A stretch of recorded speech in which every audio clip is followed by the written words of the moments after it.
Now that you've had a few years to reflect on the success of Universal, what's next for you?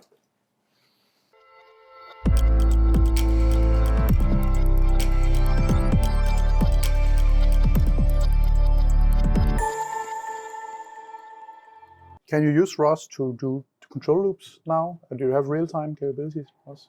Or is it more like coordinating between sensors and algorithms? And I mean, it's real-time capable. There's a whole stack called ROS Control that does allows you to do real-time control. So it separates that part of the system from the kind of non-real-time publish-subscribe stuff that happens.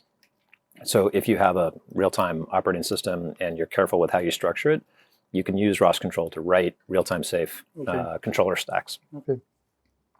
At what frequency, roughly? What can you get to? That's a good question that I don't know the answer to. I could point you to the person who maintains that. This is one of the interesting things about it being open source as well, is that our company is only responsible for like the part of the core. There are, last year we estimate about 1,300 people contributed code to ROS in 1 year. Our company has 50 people, so we're a small fraction of the overall developer community. And ROS Control is a great example where that's actually developed by people outside of our team. And so I don't have firsthand knowledge of exactly what the capabilities are. Also. But of course, for mobile robots and so on, it's just awesome.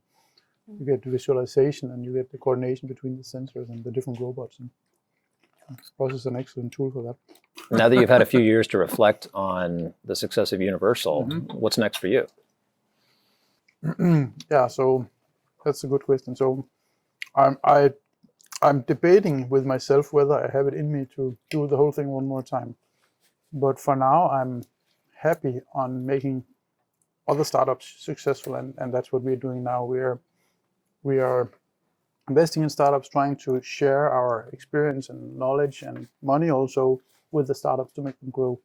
And that's what we're doing now. And then we have chosen to only invest in startups that have some kind of positive impact on the world with their products. So it's definitely a worthwhile thing we're working on right now. But maybe at some point we want to try to do the whole thing one more time. Does having that bias on investing, does that trade against the economic return you can expect? That's also a good question. So we think that there is value in trying to solve the world's problems. So that's just a base belief that if there's a problem, there must be value in solving it.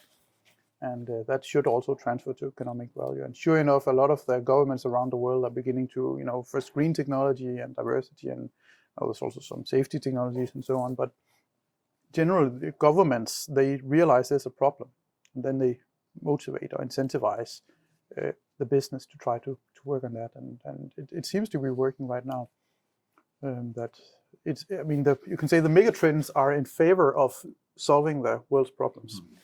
And that should open up business opportunities. But that's more like a base belief that we have when we invest. So we call it doing good and doing well. So if we do good, we might end up doing well also. Right. Yeah.